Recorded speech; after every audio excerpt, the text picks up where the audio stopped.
Picture a tree standing in the middle of a violent storm. Branches bend, some snap, leaves are torn away. Yet days later, new buds begin to grow. That is resilience, not perfection, not unshakable strength, but the ability to come back to life after loss. Many women tell me that when they struggle, they feel as if they failed. But setbacks are not failure. They are part of the cycle of adaptation. Like the tree, you can lose leaves without losing your roots. Resilience is often described as bouncing back, but neuroscience shows it is more dynamic. Your amygdala scans for threat, your prefrontal cortex guides perspective, and together they form the balance that allows you to recover. Each time you calm yourself, each time you reframe a thought, your brain rewires. That is neuroplasticity at work. Resilience is not a fixed trait. It is a process of training your nervous system to return to balance. And if resilience is more than just toughness, then how is it different from the other traits we often confuse it with? Perseverance keeps you walking toward a goal, but resilience allows you to shift when the path collapses. Persistence makes you show up again and again, but without resilience, it can become mechanical and draining. Tenacity refuses to let go, but without resilience, it risks rigidity. Determination fuels effort, but resilience ensures that effort does not break you. Seeing these contrasts reveals something essential. Resilience is the force that allows all these qualities to survive pressure without collapse. And this leads us to a deeper question. Why does resilience matter so much for your mental health? Resilience is not abstract. It is one of the most reliable shields against anxiety and depression. It helps you recover after setbacks and protects you from relapse. Emotional intelligence lets you notice small shifts inside.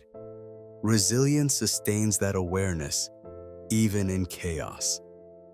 Together, they form stability under pressure. Research shows that training resilience measurably reduces symptoms of anxiety and strengthens recovery. Knowing this, the next step is clear.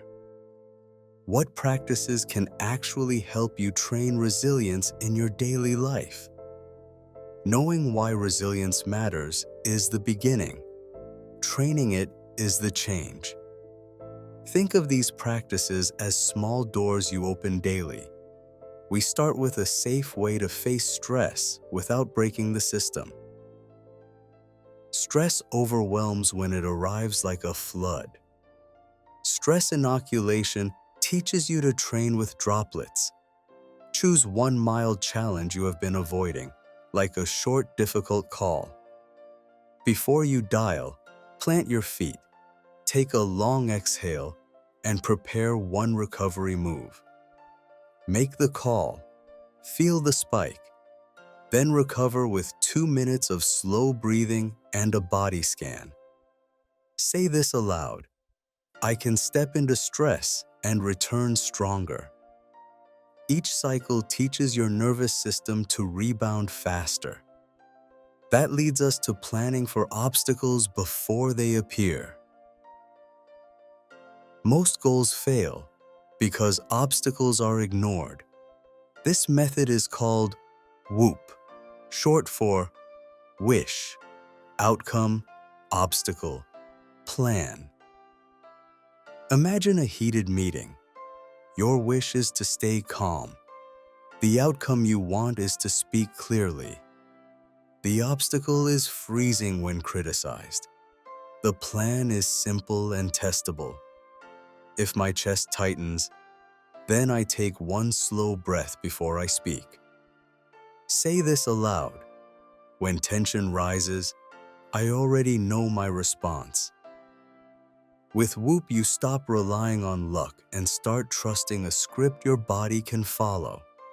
With a plan in place, the next step is to change the meaning you give to stressful moments. The first thought after stress is often the harshest. Reappraisal gives you space to rewrite the story before it locks in. You send a message and receive no reply. The instant belief is she is disappointed in me. Pause, breathe, and generate two believable alternatives. She is busy. She is drafting a thoughtful response.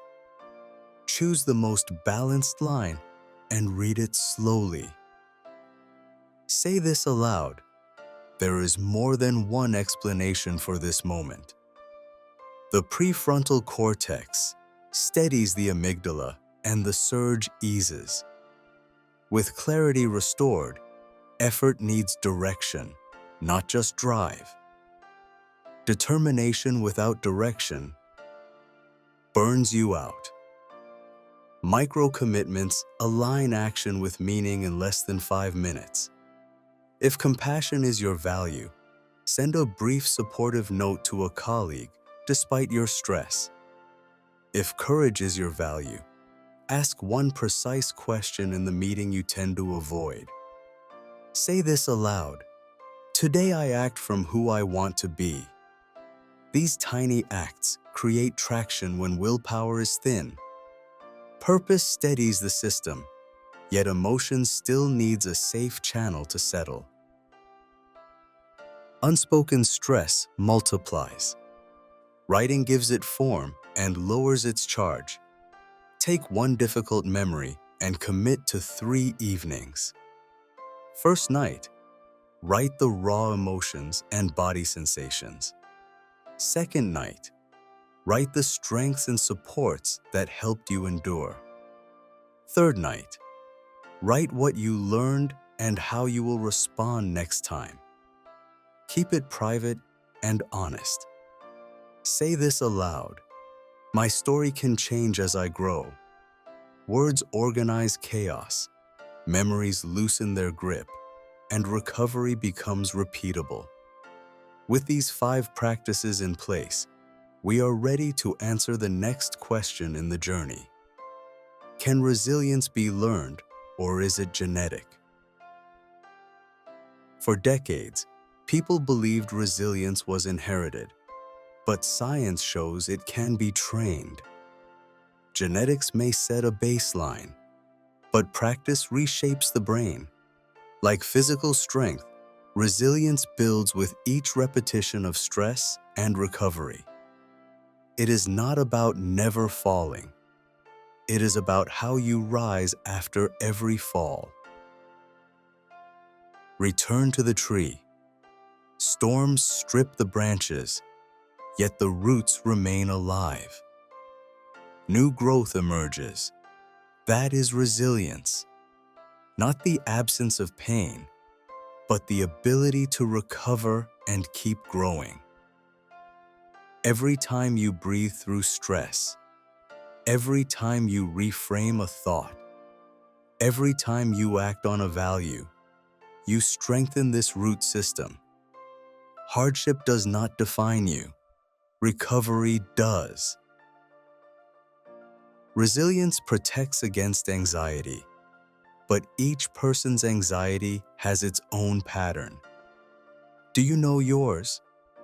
Take 3 minutes to discover your personal anxiety profile and the science-based step designed for you. Click the link in the pinned comment or in the description and take the quiz now.